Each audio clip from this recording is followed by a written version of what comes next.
खबर शामिल करेंगे बांग्लादेश की बदलती सूरत हाल के हवाले से। तो बांग्लादेश की फजा बदलने लगी है।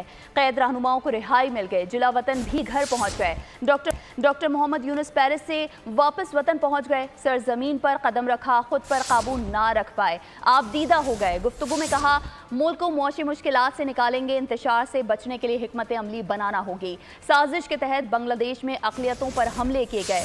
हमें हर सूरत अपनी आज़ादी का तहफ़्फ़ुज़ करना है। हसीना वाजिद को महफूज रास्ता देना हिमाकत थी। डॉक्टर मोहम्मद यूनुस और काबीना पाकिस्तानी वक्त के मुताबिक आज शाम 7 बजे हल्फ उठाएगी। बांग्लादेश में नए दौर का सूरज तुलू।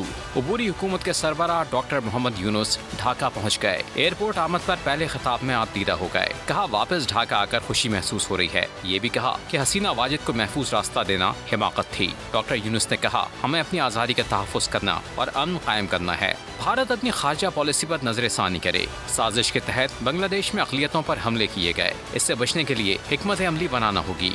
मुल्क को माशी मुश्किलात से निकालेंगे। मुत्तहद होकर मुल्क को तरक्की की राह पर गामजन करेंगे।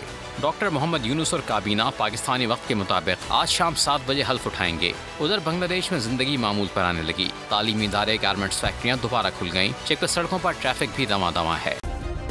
सब्सक्राइब करें और बेल दबाएं ताकि कोई खबर रह न जाए।